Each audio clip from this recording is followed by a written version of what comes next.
Hello, good evening to you all. कैसे हैं आप और कैसे चल रही है आपकी प्रिपरेशन। तो आज के इस वीडियो में हम कंटिन्यू करेंगे हमारे UGC net political exam unit 5 जिसको हमने इंटरनेशनल रिलेशंस की। ऑलमोस्ट ये तीसरी वीडियो आई थिंक, ठीक है, मुझे अगर रिमेंबर मैं कर पा रही हूँ तो। जिसमें सबसे पहले हम अप्रोचेस के बारे में पढ़ते हैं, जिसमें हमने कई तरीके के अप्रोचेस के बारे में पढ़ा। सबसे पहले realism, idealism, then new liberalism and then new realism. Okay, तो ये अप्रोचेस क्यों होती हैं? देखो, इंटरनेशनल रिलेशंस को भी बहुत लोग जो स्कॉलर्स होते हैं, एनालिस्ट होते हैं, उसको पूरा देखते हैं, एनालाइज करते हैं, बेटर सिस्टम प्रोपाउंड करते हैं, ताकि इस दुनिया में एक हम अच्छा सा स्ट्रक्चर क्या करें, इस्टेब्लिश कर सकें। ठीक है, तो उसी डायरेक्शन में जो आइडियलिज्म के थिंकर हैं वो इस वर्ल्ड को कैसे देखते हैं, ह्यूमन नेचर को कैसे देखते हैं, स्टेट को कैसे देखते हैं, उसी तरीके से जो रियलिस्ट थिंकर हैं हमें देखने को मिलते हैं ऑन दी अदर हैंड, वो इस वर्ल्ड को किस तरीके से डिज़ाइन करना चाहते हैं, ह्यूमन नेचर को किस तरीके से वो लोग एक्सप्लेन करते हैं। तो ये सारी चीज़ें मैंने पहले ही ऑलरेडी डिस्कस कर ली हैं। आई होप आपने वो वीडियो देख ली होगी। देन अगर नहीं देखी ना तो प्लीज़ मेक श्योर कि आप पहले फर्स्ट एंड सेकंड वीडियो देख लें, उसके बाद ही तीसरी वीडियो देखें। ठीक है, क्योंकि सारी वीडियोस बहुत ज़्यादा इंपॉर्टेंट हैं, सारी आइडियोलॉजीज़ को पढ़ना अच्छी इंपॉर्टेंट है इस एग्ज़ाम के लिए। अगर आपने एक भी स्किप की तो आपकी वो अंडरस्टैंडिंग डेवलप नहीं हो पाएगी जिस तरीके से मैं देख पा रही हूँ, या फिर मुझे बहुत सारी आइडियोलॉजीज़ के कोर आइडियाज़, कोर बिलीफ पता है। ठीक है, देन आप पहले तो वो वीडियो देख लो अगर नहीं देखी तो। देन आज के इस वीडियो में हम पढ़ेंगे न्यू रियलिज्म के बारे में। ठीक है, उसको कंटिन्यू करेंगे, तो उसी को हम डिस्कस करेंगे आज की वीडियो में, जिसमें हम न्यू रियलिज्म के बारे में एक बेटर अंडरस्टैंडिंग डेवलप करेंगे। क्योंकि लिबरलिज्म के बारे में, न्यू लिबरलिज्म के बारे में हम ऑलरेडी डिस्कस कर चुके हैं। ठीक है, इससे प्रीवियस वीडियो मैंने स्ट्रक्चरल मार्क्सिज्म के बारे में बताया था और न्यू लिबरलिज्म के बारे में बताया था। वहाँ पर ये वीडियो थोड़ी सी अधूरी रह गई थी, इसलिए मैंने इसका सेकेंड पार्ट ये बनाया है ताकि हम एकदम सारी चीज़ें कंजेस्टेड ना कर सकें। ठीक है, थोड़ा सा गैप रहता है और चीज़ों को आप अच्छे से समझ पाते हो और उनका कंपैरिजन और डिस्टिंग्विश कर पाते हो ना। ठीक है, ये अंडरस्टैंडिंग इंपॉर्टेंट भी है। तो सबसे पहले हम उसमें न्यू रियलिज्म की मीनिंग को समझेंगे कि इसका मतलब क्या होता है। Then this is founded by Kenneth वॉल, the theory of international politics 1979। तो थ्योरी ऑफ इंटरनेशनल पॉलिटिक्स ये मेजर वर्क है केनेथ वॉल का, जो उन्होंने 1979 में लिखा है। ठीक है, and it focuses on structure of international system, और जो कि फोकस करता है किस पर, कि किस तरीके से इंटरनेशनली जो सिस्टम बना हुआ है, पॉलिटिकल सिस्टम बना है, किस तरीके से अलग अलग कंट्रीज़ अपने वेलफेयर के लिए, अपने इंटरेस्ट के लिए आगे आती हैं, बहुत सारी ऑर्गेनाइजेशंस बनाती हैं, सबमिट्स करती हैं। तो ये क्यों करती हैं? ठीक है, तो इनका प्राइमरीली जो न्यू रियलिज्म वाले जितने भी एनालिस्ट हैं, जितने भी स्कॉलर हैं, तो वो सिर्फ एक ही सिस्टम पे बिलीव करते हैं, that the world system is anarchic. ठीक है, उनका मानना है एनार्किक वर्ल्ड सिस्टम है, there is no security of life and no security of territory and government. ठीक है, अगर कल को कोई देश बहुत ज़्यादा कमज़ोर पड़ रहा है और उसका बगल वाला देश बहुत ज़्यादा ताकतवर पड़ रहा है, तो हाँ, बहुत सारा पॉसिबिलिटी ये लग जाती है कि वो जो ताकतवर देश है वो छोटे देश पे आक्रमण कर लेगा और उसकी टेरिटरी को, सॉवरेनिटी को ऐसी तैसी मचा के अपनी कंट्री के उसमें मर्ज कर लेगा। ठीक है, तो ये एनार्किकल सिस्टम है, ह्यूमन ने बनाया है, अल्टीमेटली ह्यूमन नेचर के ही बारे में बात कर रहा है, और ह्यूमन नेचर इतना अच्छा नहीं है। ठीक है, इतना पोलाइट, इतना मोरल वैल्यू, शेयर्ड वैल्यू पर नहीं चलता है। तो वही सब बात कौन कहते हैं, न्यू रियलिज्म वाले कहते हैं। According to them state behaviour shape by distribution of power, उनका मानना है कि जो स्टेट का बिहेवियर है, जितने भी कंट्रीज हैं उनका जो बिहेवियर है वो इस तरीके से शेप होता है कि उनके पास कितनी पावर है। ठीक है, अगर बहुत ज़्यादा पावरफुल कंट्री है तो वो अलग तरीके से बिहेव करेगी, और बहुत ज़्यादा छोटी मोटी कंट्रीज है तो वो उस तरीके से बिहेव नहीं कर पाएगी। ठीक है, जितना वो पावरफुल कंट्री कर रही है। ये किस लिए होता है आप अच्छे से जानते हो। अगर आपका पड़ोसी बहुत ताकतवर है तो ऐंठ में रहेगा, गढ़ में रहेगा, और आप थोड़े से भी कमज़ोर हो तो आपको थोड़ा दब के रहना पड़ेगा, क्योंकि आप अल्टीमेटली क्या चाहते हो, सुकून चाहते हो, शांति चाहते हो, जिसके लिए ऐसा करना ही पड़ेगा। ठीक है, तो इनका मानना है कि स्टेट का बिहेवियर उसकी पावर पर डिसाइड होता है।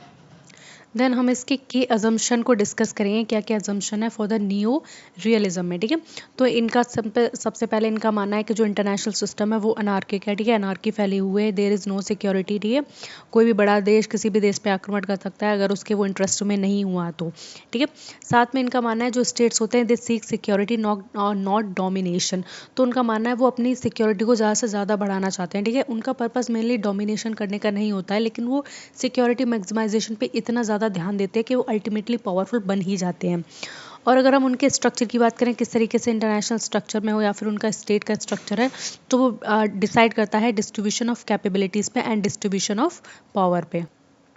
और किस तरीके से जो वर्ल्ड है उसका distribution as a polar, unipolar, bipolar and multipolar determines the stability. ठीक है, तो देखो यूनिपोलर का मतलब होता है जब कोई एक ही नेशन सबसे ज़्यादा पावरफुल होता है, बाकी सारे नेशन बहुत ज़्यादा कम पावरफुल होते हैं, उसको यूनिपोलर कहते हैं। बाइपोलर वर्ल्ड इसको कहते हैं अगर दो बहुत बड़ी बड़ी शक्तियाँ हैं और छोटे मोटे देश उनके गुट बने हुए हैं।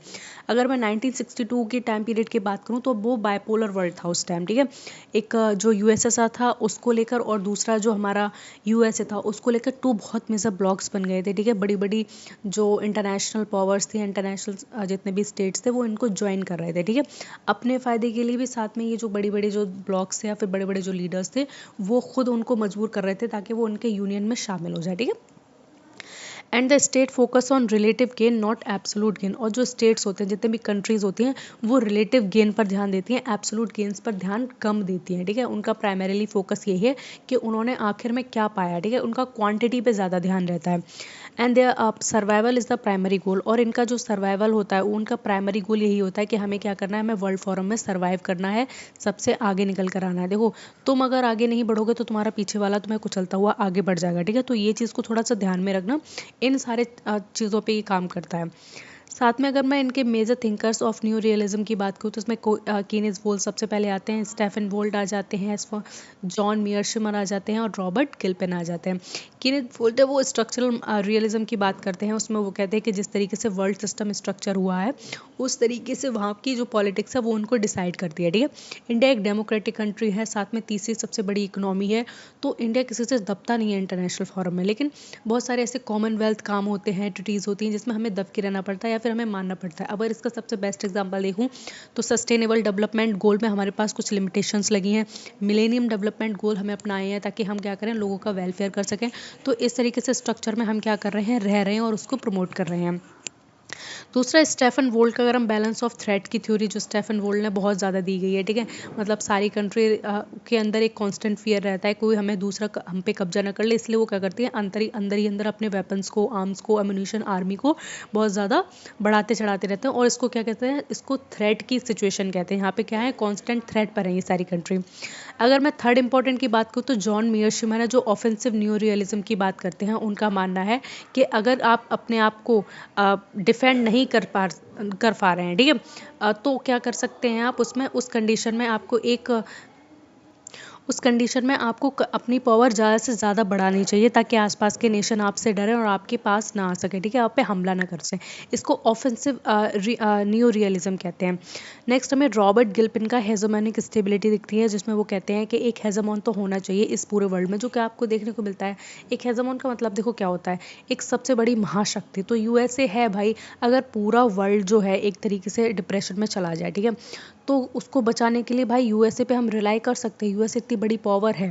ठीक है, तो ये सारी बातें इस पर निकल कर आती हैं, ये थिंकर्स जो अपने मेजर कॉन्सेप्ट देते हैं।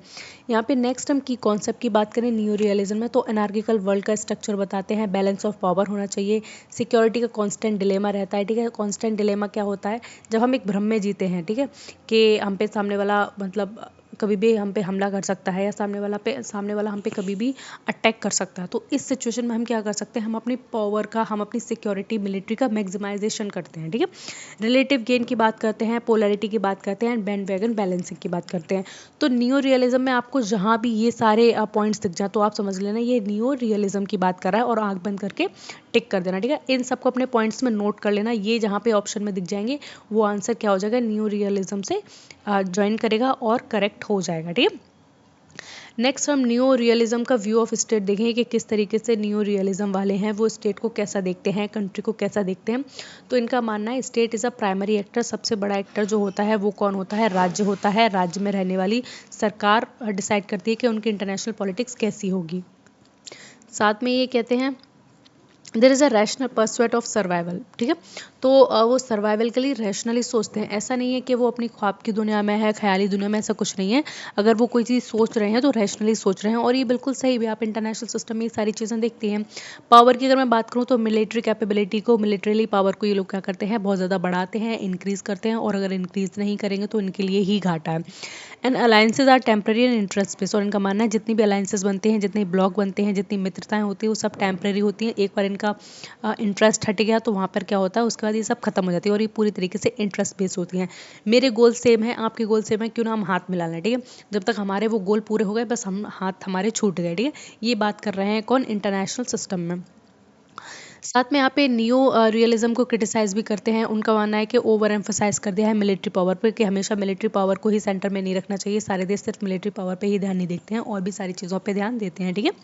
And it ignores the economic identity and institution. और इनका मानना है, जो क्रिटिसिज्म इनको करते हैं, क्रिटिसाइज करते हैं, वो कहते हैं कि इकोनॉमीज पे कुछ ज़्यादा ही ध्यान दिया है, पैसा पैसा कर रहे हैं न्यू रियलिज्म वाले, और सारी चीज़ों पे इन्होंने ध्यान नहीं दिया है। जैसे आइडेंटिटी होता है, कल्चर होता है, इंस्टीट्यूशंस होते हैं, उन पे ये ध्यान देने की बात ही नहीं कर रहे हैं। Fails to explain globalisation and complex interdependence. और इनका मानना है कि जिस तरीके से प्रेजेंट डे में ग्लोबलाइजेशन देखने को मिलता है, पूरी दुनिया एक दूसरे से क्या है, जुड़ी हुई है, पूरी दुनिया एक दूसरे से व्यापार कर रही है, तो इन सब चीज़ों को क्यों कर रही है? अगर वो इतने ही बुरे हैं, इतने बुरे स्टेट एक्टर्स हैं, तो ग्लोबलाइजेशन को इतना ज़्यादा प्रमोट क्यों कर रहे हैं?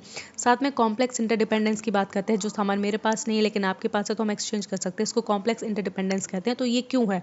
तो इसको भी ये लोग क्या कहते हैं, ये इसका जवाब नहीं दे पाते। अगर ह्यूमन नेचर इतना बुरा है तो ये सब चीज़ें क्यों हैं वर्ल्ड में? एंड कहते हैं टू पैसिमिस्टिक अबाउट कॉपरेशन। ये कहते हैं कि कॉपरेशन को लेकर ह्यूमन नेचर्स को इन्होंने बहुत ज़्यादा डाउनग्रेडेड कर दिया है। इनका मानना है कि ह्यूमन किसी भी चीज़ पे कॉपरेट नहीं कर सकते हैं, तो वो इनके पूरी तरीके से गलत है, ठीक है। यहाँ पे हम थोड़ी सी कंपैरेटिव टेबल देखेंगे जिसके डायमेंशन को डिस्कस करेंगे। स्ट्रक्चरल मार्क्सिज्म वाले उस पर क्या सोचते हैं, न्यू लिबरलिज्म वाले क्या सोचते हैं, और न्यू रियलिज्म वाले क्या सोचते हैं, तो ये हम क्या करेंगे, डिस्कस करेंगे। तो सबसे पहले अगर मैं मेन फोकस की बात करूं, तो जो स्ट्रक्चरल मार्क्सिज्म वाले हैं वो ग्लोबल कैपिटलिज्म की बात करते हैं, कि इस पूरी दुनिया में एक सबसे बड़ी क्लास है जिसको बुर्जोइस क्लास कहते हैं या रूलिंग क्लास कहते हैं, वो मिलकर सारे लोगों को बेवकूफ़ बना रही है, ठीक है। जितने भी वर्किंग क्लास हैं, चाहे मिडिल क्लास हैं, उनको बहुत ज़्यादा अजूल फजूल चीज़ों में फंसा रही है और उनको हमेशा कॉन्स्टेंट एक पॉवर्टी के साइकिल में ही फंसा रखे हैं। बाकी जो सबसे बड़ी क्लास है, जिसको A1 क्लास बोल सकते हैं, वो मज़े कर रही है और लाइफ को एंजॉय कर रही है, ठीक है। तो ये सब क्यों है? ये सब है कैपिटलिज्म की वजह से। तो स्ट्रक्चरल मार्क्सिज्म वाले हमेशा कैपिटलिज्म को क्या बताते हैं, बुरा बताते हैं, ठीक है। न्यू लिबरलिज्म की बात करें तो वो कहते हैं नहीं, ऐसा नहीं है। जो स्ट्रक्चर है, जो स्टेट है, वो कॉपरेशन के लिए साथ आते हैं और ऐसे इंस्टीट्यूशंस बनाते हैं जिसमें हम सारे लोग मिलकर क्या करते हैं, कॉपरेट करते हैं।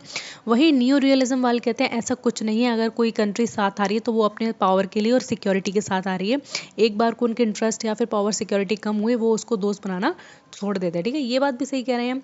अगर की एक्टर्स की बात करूँ स्ट्रक्चरल मार्क्सिज्म में, तो इनका मानना है क्लासेस हैं, कोर फेरी पेरी वाला सिस्टम है, ठीक है।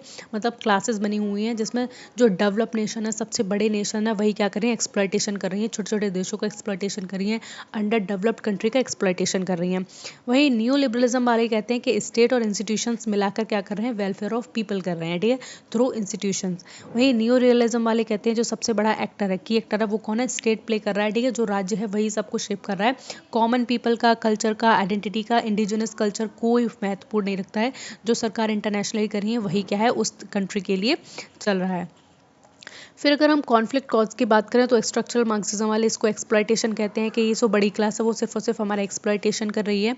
वहीं पे जो नियो लिबरलिज्म वाले हैं वो मिस कम्युनिकेशन की बात करते हैं, कहते हैं कि मिस कम्युनिकेशन की वजह से क्या है, कि हमारे अंदर बहुत सारी मिसअंडरस्टैंडिंग भी हैं, जिनको हम बड़ी चीज़ों को नहीं समझ पाते हैं, या फिर बड़े जितने भी इंपॉर्टेंट चीज़ें हैं या फिर बड़े बड़े जो इंस्टीट्यूशंस हैं, उनको हम ढंग से टैकल नहीं कर पाते हैं, उनके आइडियाज़ को और उनके गोल को, ठीक है। वहीं न्यू रियलिज्म वाले पूरा एनार्किकल सिस्टम को ही डिफाइन कर देते कि स्टेट इतना एनार्की है, उसके साथ कभी भी कॉपरेशन की हम बात कर ही नहीं सकते। तो ये बात ये कहते हैं।